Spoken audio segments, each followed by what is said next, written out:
नमस्कार दोस्तों, स्वागत है आप सभी का आपके अपने YouTube चैनल टेक्निकल डिलाइट में। दोस्तों उम्मीद करते हैं आप सभी लोग जहां भी हैं अच्छे हैं, मस्त हैं, बिंदास हैं। दोस्तों भाभा एटॉमिक रिसर्च सेंटर के अंतर्गत जो वैकेंसी आई है उसके बारे में आज हम यहां पे बात करेंगे। बार की जो वैकेंसी है जो government of India department of atomic energy के अंतर्गत डील करता है, उसके अंतर्गत जो वैकेंसी निकली हुई है उसके बारे में आप यहाँ पर देखेंगे।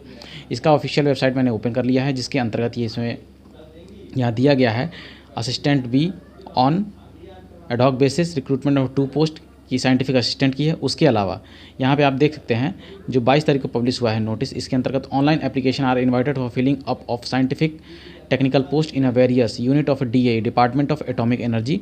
इसके लिए अप्लाई करने का यहाँ पे लिंक दिया गया है, यहाँ से आप अप्लाई भी कर सकते हैं। तो इसका नोटिफिकेशन आप डाउनलोड करने के लिए इस ऑप्शन पे जब आप क्लिक करेंगे तो यहाँ से आप नोटिफिकेशन डाउनलोड कर लेंगे। मैंने नोटिफिकेशन ऑलरेडी डाउनलोड कर रखा है, तो चलिए मैं आपको नोटिफिकेशन की तरफ लेकर चलता हूँ।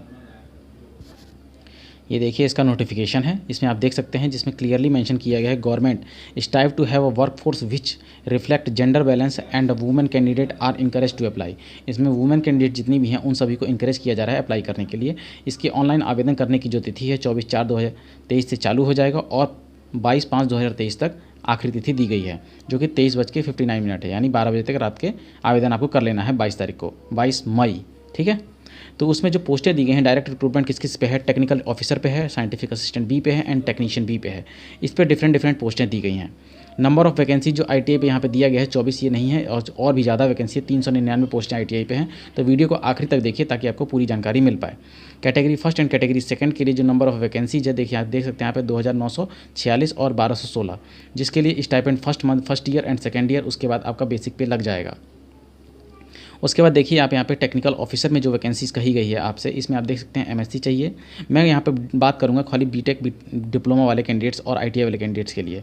यहाँ पे देखिए आर्किटेक्चर में देखिए BE-BTech होना चाहिए, बीटेक होना चाहिए केमिकल से, बीटेक होना चाहिए सिविल से, BE-BTech कंप्यूटर साइंस से, और इसमें नंबर ऑफ वैकेंसीज टोटल आपको यहाँ पर दी गई हैं, आप यहाँ देख सकते हैं। और कैटेगरी वाइज जो कैटेगराइज है वो आप यहाँ पर देखिए। ठीक है, उसके बाद चलते हैं आगे। ड्रिलिंग और इलेक्ट्रिकल के लिए जो BE-BTech वाले कैंडिडेट्स हैं आप यहाँ पे देख सकते हैं 23 सीटें हैं। BE-BTech मैकेनिकल वाले के लिए 8 सीटें यहाँ पे अवेलेबल हैं। उसके बाद आप ये देखिए इस तरीके से BE-BTech वालों के लिए यहाँ पे 44 पोस्टें डिफरेंट सेक्टर में है। उसके बाद उसके BE-BTech इंस्ट्रूमेंटेशन में 8 पोस्टें हैं यहाँ पे। BE-BTech electronics and control, electronics and instrumentation and telecommunication में है। माइनिंग में आप 2 पोस्टें यहाँ पे अवेलेबल हैं। उसके बाद देखिए आप लेबोरेटरी एंड इन्फॉर्मेशन में इसमें देख सकते हैं 1 पोस्ट अवेलेबल है। इस तरीके से नंबर ऑफ लो विजन में टाइप ऑफ डिसेबिलिटी के आधार पे भी वैकेंसीज दी गई है। उसके बाद साइंटिफिक असिस्टेंट बी में आप देख सकते हैं food technology and home science nutrition BSc चाहिए आपको। इसमें SSC plus second class boiler attendant का सर्टिफिकेट चाहिए बॉयलर अटेंडेंट के लिए। उसके बाद कैटेगरी स्टाइपेंडरी ट्रेनिंग के लिए देख सकते हैं आप यहाँ पे केमिस्ट्री में देखिए BSc वाले कैंडिडेट्स इसमें एलिजिबल हैं। आप यहाँ देख सकते हैं डिप्लोमा वाले कैंडिडेट्स के लिए केमिकल और इलेक्ट्रिकल 171 पोस्टें हैं किसके लिए, केमिकल से, और 144 पोस्टें हैं डिप्लोमा इलेक्ट्रिकल से जिन्होंने डिप्लोमा किया हुआ है उनके लिए। उसी तरह डिप्लोमा इलेक्ट्रॉनिक्स एंड टेलीकम्युनिकेशन और इलेक्ट्रॉनिक्स एंड कम्युनिकेशन में 98 पोस्टें हैं। डिप्लोमा इलेक्ट्रॉनिक्स एंड इंस्ट्रूमेंटेशन में 59 पोस्टें हैं। उसी तरह डिप्लोमा मैकेनिकल में 328 पोस्टें हैं। उसी तरह डिप्लोमा मेटलर्जी में 5 पोस्टें हैं। उसी तरह डिप्लोमा आर्किटेक्चर में 2 पोस्टें हैं। डिप्लोमा सिविल में 62 पोस्टें हैं। डिप्लोमा ऑटोमोबाइल में यहाँ पे 4 पोस्टें दी गई हैं, और कैटेगरी वाइज आप यहाँ पे देख सकते हैं। उसके बाद देखिए हम आगे बात करते हैं इंडस्ट्रियल सेफ्टी में देख सकते हैं डिप्लोमा इंजीनियरिंग चाहिए, डिप्लोमा सर्टिफिकेट कोर्स होना चाहिए इंडस्ट्रियल सेफ्टी से, जिसमें 3 पोस्टें अवेलेबल हैं।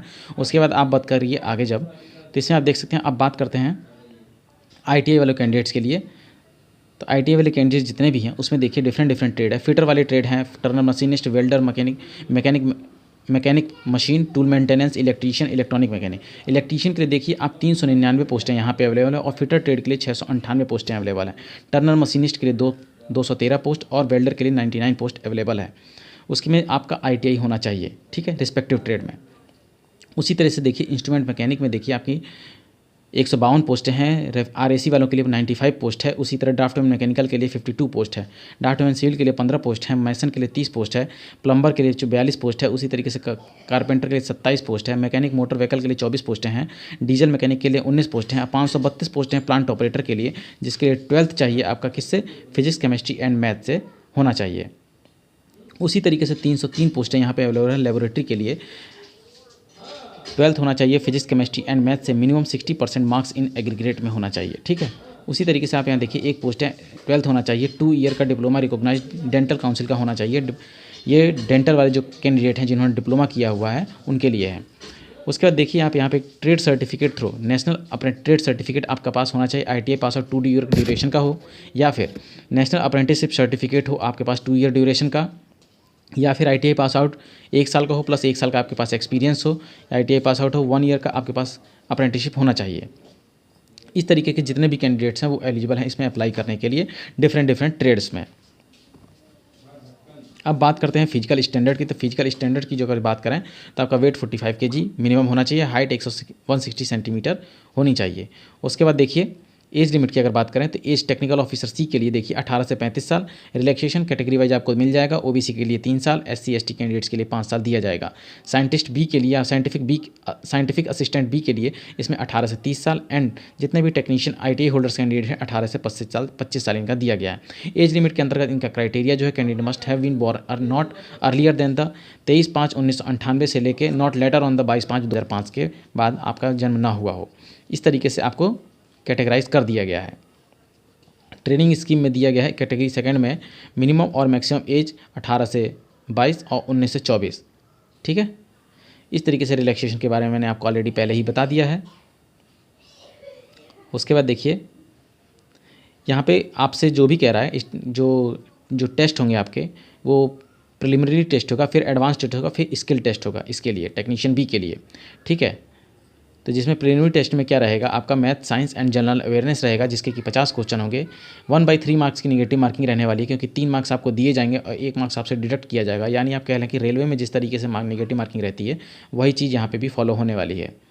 उसके बाद देखिए एडवांस टेस्ट में होगा the test comprises of 50 multiple choice question of a 2 hour duration, 3 marks will be awarded for 1 marks. इसमें भी 1/3 की नेगेटिव मार्किंग रहेगी। ठीक है, 30% जनरल कैटेगरी के लिए पासिंग क्राइटेरिया रहने वाला है। उसके बाद आपका स्किल टेस्ट होगा। स्किल टेस्ट में आपका क्या होगा, skill test depend upon the number of a candidate qualifying in stage 2 but not exceed 4 to 5 times.